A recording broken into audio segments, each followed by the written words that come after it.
forget to subscribe my channel Hang Duk Mana. Sas. Assalamualaikum, selamat datang lagi ke channel Hang Duk Mana. Mari kita dengar respon Datuk Kamal Amir terhadap isu MP Tanjung Karang pula isytihar sokong Anwar. Saya bagi detail sedikit. Ahli Parlimen Tanjung Karang Zulkifli Hanapi menjadi wakil rakyat pembangkang terbaru yang mengisytiharkan sokongan kepada Perdana Menteri Anwar Ibrahim. Pengisytiharan sokongan ini kepada kepimpinan Perdana Menteri ke-10 adalah tanpa sebarang paksaan dan tekanan daripada mana-mana pihak dan saya dilakukan dengan penuh hati untuk kepentingan penduduk Tanjung Karang, katanya pada satu kenyataan hari ini. Akhirnya mari kita dengar respon detail daripada Datuk Kamal Amir dan akhir tak komen macam biasa. Kita sekali lagi dikejutkan apabila ahli Parlimen Tanjung Karang, saya, iaitu Datuk Dr. Zulkifli Hanapi, menjadi ahli Parlimen yang terbaru, yang ke-6 daripada blok pembangkang yang menzahirkan sokongan kepada Perdana Menteri Datuk Seri Anwar Ibrahim. Dan dengan itu menyaksikan kini sudah jumlah mereka yang menyokong kepimpinan Datuk Seri Anwar Ibrahim dari kalangan pembangkang dan semua ahli parlimen daripada 222 adalah sejumlah 153 orang. Jadi tang mana letaknya yang katakan kerajaan ini gagal, kerajaan ini akan jatuh? Saya pun tak faham, saudara. Dan 6 orang, iaitu Saudara Iskandar Zulkarnain, Saudara Zahari Kecik, Iskandar Zulkarnain daripada Kuala Kangsar, Saudara Zahari Kecik dari Jeli, Saudara Syuhali Abdul Rahman Labuan, Datuk Syed Abu Husin Bukit Gantang, Muhammad Azizi Abu Naim dari Gua Musang, dan yang terbaru itu Datuk Zulkifli Hanapi, ahli Parlimen Tanjung Karang. Kadang-kadang saya nak ketawa juga, saudara. Di saat mereka mengatakan bahawa kerajaan ini tidak mendapat sokongan,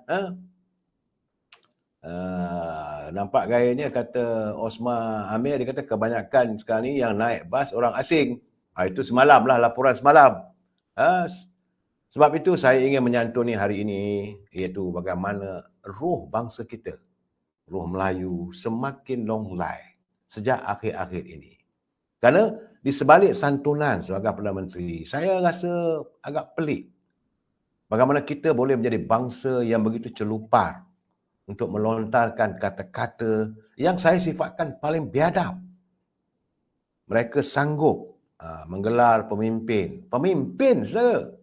Sebagai bapuk tua lah, kaki kunyit, malahan hingga ke tahap bicara mereka yang dalam kain pun disebut. Saya rasa terlalu celuparlah bangsa kita. Hilang peradaban bangsa Melayu yang sopan, ada santunnya. Saya sebenarnya tidak mahu mengulas soal ini, tetapi bila saya melihat semalam, bagaimana peristiwa semalam, orang tua yang dipunggah dengan bas. Mula-mula katanya semua akan hadir untuk berhimpun di depan pintu 2 Istana Negara. Pakai tengkolok, pakai songkok, baju Melayu bersamping. Akhirnya kita lihat orang tua-tua. Termasuklah mantan Perdana Menteri Tun Dr. Mahathir, yang kadang-kadang saya kesian juga melihat duduk di bawah mentari yang panas waktu pagi. Saya tak tahulah kenapa mereka sanggup melakukan tindakan begitu. Ini saya katakan, kebiadaban mereka semakin ketara. Soal jawab-menjawab dalam hamburan maki hamun. Dan semua ini adalah untuk menimbulkan kebencian. Kerana mereka mahu merealisasikan fahaman politik. Dalam fahaman politik mereka adalah matlamat menghalalkan cara. Akhirnya agama ditunggang, bangsa dicaci, bukan saja dicaci, malah caci herdik. Rakan sebangsa dituduh dengan pelbagai nista. Hanya sekadar untuk menimbulkan kebencian yang teramat. Melayu sebenarnya, saudara, kalau kita baca dalam sejarahnya, kita berasal dari nama itu diambil sempena nama sungai di Bukit Seguntang, saudara. Kalau mengikut buku Sulalatus Salatin yang termeterai perjanjian antara Demang Lebar Daun dan Samsa Purba, tercatat intipatinya di mana anak-anak Melayu tidak boleh menderhaka kepada raja. Raja tu pemimpin lah. Itu antara Demang Lebar Daun dan Samsa Purba. Begitu juga pemimpin ataupun raja tidak boleh memalukan rakyat. Jika ini berlaku, maka akan diterbalikkan. Akan diterbalikkan bumbung ke bawah dan tiang ke atas. Itu sumpahan. Itu satu ikrar di Bukit Seguntang.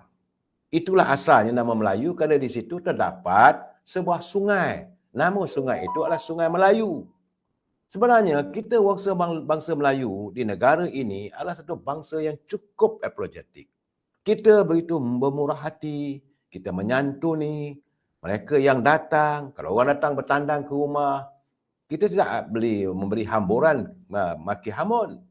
Paling-paling tidak pun kita akan menghidangkan secangkir kopi.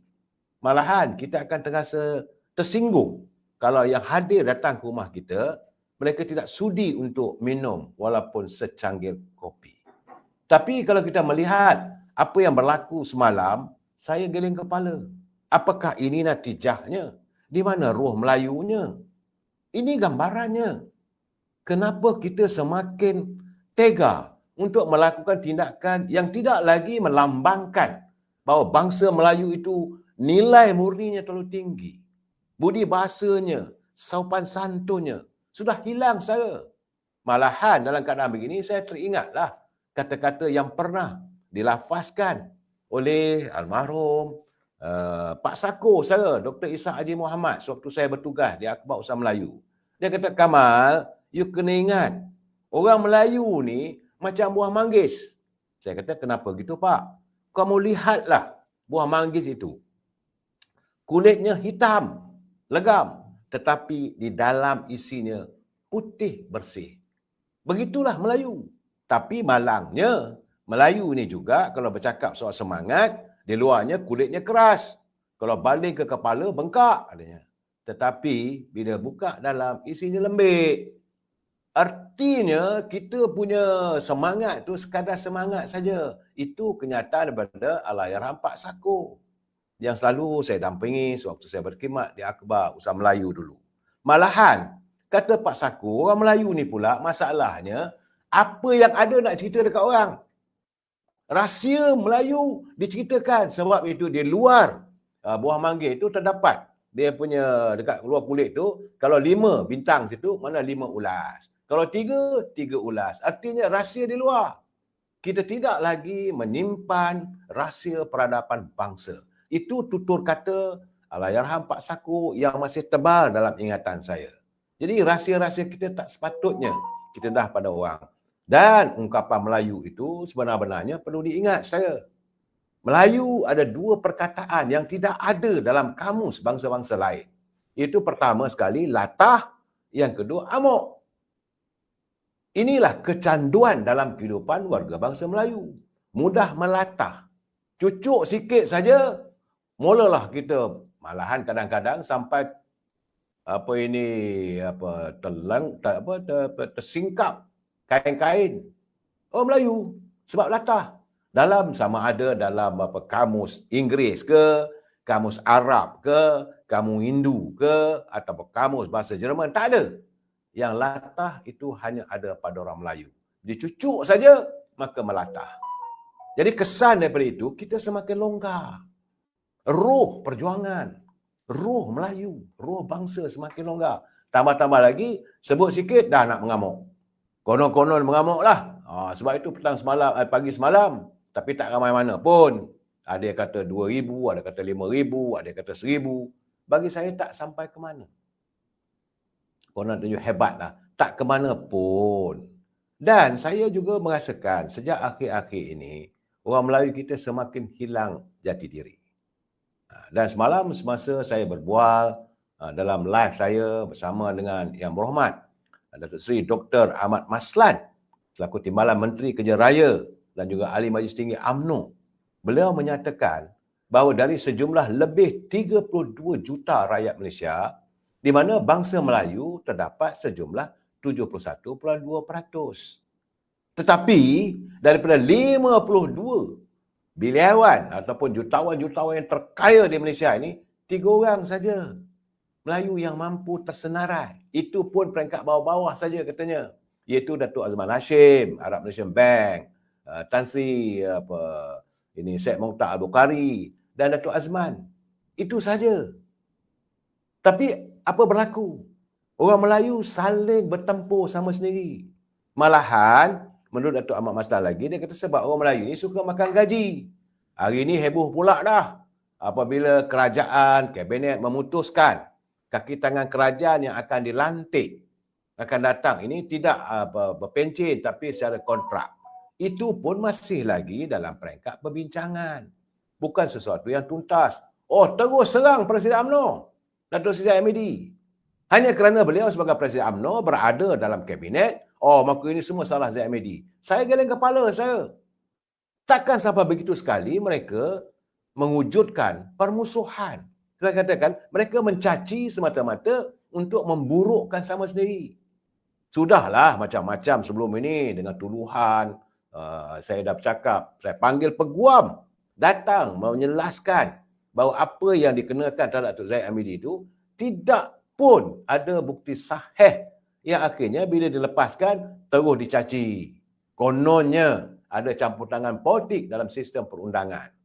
Sebab itu Datuk Zahid Hamidi berkali-kali menyatakan, orang Melayu kembalilah bertaut, kembalilah menyantuni. Ini tidak, sir. Apabila kabinet memutuskan, Datuk Seri Zahid adalah salah seorang daripada anggota kabinet bersama dengan 6 orang yang lain. Apakah kerana beliau, dia kena ikutlah apa orang ramai. Apakah kerana Datuk Zahid tidak mau keluar, membantah dan sebagainya, maka dia perlu dicaci. Depan belakang kena balon saya. Saya tengok apa yang berlaku. Itu keadaannya. Kita saya baca detail sedikit. Zulkifli menjelaskan keputusannya itu bertujuan memastikan nasib dan pembangunan penduduk di parlimen yang diwakili terus terbela dan akan mendapat pelbagai manfaat termasuk peningkatan infrastruktur dan keperluan setempat. Saya juga ingin menyatakan sokongan kepada dasar dan inisiatif kerajaan Bani yang mengutamakan kebajikan, pembangunan ekonomi dan kepentingan rakyat sehingga pihak rakyat umum akan datang. Bagaimanapun Zulkifli menegaskan dia masih setia kepada Parti Bersatu. Saya tidak akan mengkhianati Parti Bersatu namun demi memastikan kelangsungan Tanjung Karang seiring dengan pemerintahan peringkat keputusan adalah wajar untuk saya bersama dengan kepimpinan Putrajaya yang diketuai oleh Datuk Seri Anwar Ibrahim, katanya. Kalian tuan channel dia nak cukup jumlah macam ni. Okey, mari terus menyokong kerajaan perpaduan dan Anwar Ibrahim. Assalamualaikum.